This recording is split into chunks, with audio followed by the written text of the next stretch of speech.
ನಮಸ್ಕಾರ ಎಲ್ರಿಗೂ, welcome to curious kid vlog. ಇವತ್ತಿನ ಫುಡ್ ವ್ಲಾಗ್ನಲ್ಲಿ ವಿ ಪುರಂನ ಎಕ್ಸ್ಪ್ಲೋರ್ ಮಾಡೋಣ. ನಾನು first time V Puram food ಸ್ಟ್ರೀಟಿಗೆ ಬಂದಿದ್ದೀನಿ. ಸೊ ನಾನು ಮತ್ತು ನನ್ನ ಹಸ್ಬೆಂಡ್ ಇಲ್ಲಿ ತುಂಬ ವೆರೈಟಿ ಫುಡ್ ಟ್ರೈ ಮಾಡಬೇಕು ಅಂತ ತುಂಬ ಎಕ್ಸೈಟ್ ಆಗಿದ್ದೀವಿ. ಸೊ ನೋಡ್ತಾ ಇದ್ದೀವಿ ಫುಲ್ ಏನೆಲ್ಲ ಸಿಗುತ್ತೆ ಅಂತ. ಒಂದು ರೌಂಡ್ ಹಾಕ್ಕೊಂಡು ಬರ್ತಾ ಇದ್ದೀವಿ. ನಾವು ಫಸ್ಟ್ ಹೋಗಿರೋದು ಸೌತ್ ಇಂಡಿಯನ್ ಫುಡ್ ಸ್ಟಾಲ್ಗೆ. ಇಲ್ಲಿ ನಾವು ಬಿಸಿ ಬಿಸಿ ತಟ್ಟೆ ಇಡ್ಲಿನ ಟ್ರೈ ಮಾಡಿದ್ವಿ. ಸೊ ಫಸ್ಟ್ ಡಿಶ್ ಇನ್ ವಿ ಪುರಂ ಇದು ತಟ್ಟೆ ಇಡ್ಲಿ. ಸೊ ಸಾಂಬಾರ್ ಹಾಗೂ ಚಟ್ನಿಯ ಕಾಂಬಿನೇಷನ್ ಜೊತೆ ನಾನು ತಿಂತಾ ಇದ್ದೀನಿ. ಇಡ್ಲಿ ಸಾಫ್ಟ್ ಆಗಿತ್ತು, ತುಂಬ ಖುಷಿ ಆಯಿತು. ಮಸಾಲ ವಡೆ ಟ್ರೈ ಮಾಡ್ತಿದ್ದೀವಿ. ಬಿಸಿ ಬಿಸಿ ಅಲ್ಲಿ ಫ್ರೈ ಮಾಡಿರ್ತಿದ್ರು. ಮಸಾಲ ವಡೆ ಕ್ರಿಸ್ಪಿಯಾಗಿ ಚೆನ್ನಾಗಿತ್ತು. ಅಲ್ಲಲ್ಲಿ ಸಬ್ಸಿಗೆ ಸೊಪ್ಪು ಸಿಗ್ತಾಯಿತ್ತು. ನಂಗೆ ಅದೊಂದು ಅಷ್ಟೊಂದು ಇಷ್ಟ ಆಗಿಲ್ಲ. ಅದೇ ಶಾಪ್ನಲ್ಲಿ ಹೋಳಿಗೆ ಕೂಡ ಮಾಡ್ತಾಯಿದ್ರು. ಬಿಸಿ ಬಿಸಿ ಹೋಳಿಗೆ ಮಾಡ್ತಾಯಿದ್ರು. ನಮ್ಮ ಕಣ್ಮುಂದೆನೇ ಮಾಡ್ತಾ ಇರೋದ್ರಿಂದ ಒಂಥರ ಲೈವ್ ಕೌಂಟರ್ ಥರ ಇತ್ತು. ನೋಡೋಕ್ಕೆ ತುಂಬ ಚೆನ್ನಾಗಿತ್ತು. ನಾವು ಹೋಳಿಗೆನ ಟ್ರೈ ಮಾಡಿಲ್ಲ, ಯಾಕಂದರೆ ಫಸ್ಟಿಗೆ ತುಂಬ ಸಿಹಿ ತಿಂದು ಹೊಟ್ಟೆ ತುಂಬಿಸ್ಕೊಳ್ಳೋದು ಬೇಡ ಅಂತ. ಯೂಟ್ಯೂಬ್ ಫುಡ್ ಬ್ಲಾಗರ್ಸ್ ಮೆನ್ಷನ್ ಮಾಡಿರೋ ಎಲ್ಲ ಶಾಪ್ನ ನಾವು ಚೆಕ್ ಮಾಡ್ತಾ ಇದ್ವಿ. ಸೊ ಒಂದು ಖುಷಿ ವಿಚಾರ ಏನಂದರೆ ಇಲ್ಲಿ ಹೈಜಿನ್ನ ಮೇಂಟೈನ್ ಮಾಡ್ತಿದ್ರು. ಇಲ್ಲಿ ಗ್ರಿಲ್ಡ್ ಪನ್ನೀರ್ ಆ್ಯಂಡ್ ಮಶ್ರೂಮ್ ತುಂಬ ಚೆನ್ನಾಗಿತ್ತು. ಏನಾದರೂ ತಣ್ಣಗಿರೋ ತಿನ್ನೋಣ ಅಂತ ಹೇಳಿ ಮಲಾಯ್ ಮ್ಯಾಂಗೋ ಕುಲ್ಫಿ ತಗೊಂಡು ತಿಂದ್ವಿ. ತುಂಬ ಚೆನ್ನಾಗಿತ್ತು.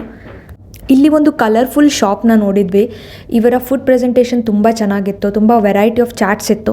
ಸೊ ಹಾಗೆ ನಾನು ಇಲ್ಲಿ ನ್ಯಾಚೋಸ್ ಚಾಟ್ನ ಆರ್ಡರ್ ಮಾಡಿದ್ದೀನಿ. ನ್ಯಾಚೋಸ್ ಚಾಟ್ ಇದಕ್ಕೆ 100 ರೂಪೀಸ್ ಚಾರ್ಜ್ ಮಾಡಿದರು. ಆ್ಯಕ್ಚುಲಿ ನಮಗೆ ಬೇರೆಯವರು ಟ್ರೈ ಮಾಡೋಕ್ಕಿತ್ತು, ಬಟ್ ನಾವು ಕೇಳಿದ್ದು ಯಾವುದೋ ಅಲ್ಲಿ ಇರಲಿಲ್ಲ.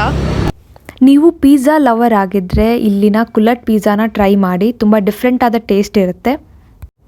ಮೊಸರು ಕೋಡ್ಬಳೆ ಲೈವ್ ಕೌಂಟರ್ ನೋಡಿದ ತಕ್ಷಣ ಟ್ರೈ ಮಾಡಬೇಕು ಅಂತ ಅನ್ನಿಸ್ತು. ಸೊ ನಾವು ಒಂದು ಪ್ಲೇಟ್ ತೊಗೊಂಡಿದ್ದೀವಿ. ಹಾಗೆ ಇಲ್ಲಿ ಬೇರೆ ಖಾದ್ಯಗಳು ಇತ್ತು. ನನಗೆ ಏನು ಅನಿಸಿದೆ ಅಂದರೆ ಮೊಸರು ಕೋಡ್ಬಳೆ ಸ್ವಲ್ಪ ಗಟ್ಟಿ ಅಂತ ಅನ್ನಿಸ್ತು. ಆ ದಿನ ಏನೋ ಚೆನ್ನಾಗಿರಲಿಲ್ವೋ ಏನೋ ಗೊತ್ತಿಲ್ಲ. ಸೊ ಇಷ್ಟೆಲ್ಲ ತಿಂದು ಮತ್ತೆ ಏನಾದರೂ ತಣ್ಣಗಿರೋದು ತಿನ್ನೋಣ ಅಂತ ಹೇಳಿಬಿಟ್ಟು ನಾವು ರೋಲ್ ಐಸ್ಗೆ ಹೋದ್ವಿ. ರೋಸ್ ಗುಲ್ಕಂದ್ ಫ್ಲೇವರ್ನ ಚೂಸ್ ಮಾಡಿದ್ವಿ. ಸೊ ಅಲ್ಲಿ ಸಿರಪ್ ಹಾಕಿಬಿಟ್ಟು ಇವಾಗ ಮಾಡ್ತಾಯಿದ್ದಾರೆ. ಇದನ್ನು ನೋಡೋಕ್ಕೆ ಒಂಥರ ಮಜಾ ಇರುತ್ತೆ. ಹಾಗೆ ಈ ಅಂಗಡಿಯವರು ಸಹ ತುಂಬ ಫ್ರೆಂಡ್ಲಿ ಆಗಿದ್ದರು.